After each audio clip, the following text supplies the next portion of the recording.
Perdimos a Copa do Mundo na pausa de hidratación contra a Noruega. মাত্র 3 মিনিটের বিরতিই শেষ করে দিল ব্রাজিলের বিশ্বকাপ স্বপ্ন, এমনটিই দাবি করছেন Brazil coach Carlo Ancelotti.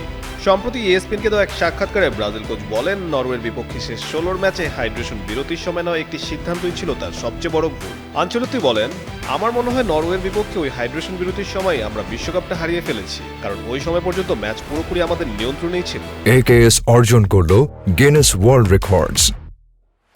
AKS নিজের ভুল স্বীকার করে তিনি আরও বলেন, আমার ভুল সম্ভবত এটা ভাবা যে দল ম্যাচের নিয়ন্ত্রণ হারিয়ে ফেলেছে, অথচ বাস্তবে তা মোটেও হয়নি। বিরতির পর আমি কয়েকটি পরিবর্তন আনি, আর ঠিক তখনই আর্লিং হাল্যান্ডের গোল হজম করতে হয়। বিশ্বকাপের মতো আসরে ম্যাচের শেষ দিকে গোল খেয়ে ঘুরে দাঁড়ানো প্রায় অসম্ভব। ম্যাচের প্রথমার্ধে ব্রুনো গুইমারেজের পেনাল্টি রুখে দেন নরওয়ের গোলরক্ষক। পরে বদলি হিসেবে নেমে এনরিগো সুযোগ কাজে লাগাতে পারেনি।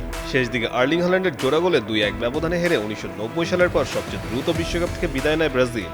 যোগ করার সময় নেইমার পেনাল্টি থেকে একটি গোল শোধ করলেও তা শুধু হারের ব্যবধানই কমিয়েছে। এদিকে নরওয়ের প্রশংসা করে আনচেলোত্তি বলেন, ওরা নিজেদের অর্ধে দারুণভাবে বলের দখল ধরে রেখেছিল।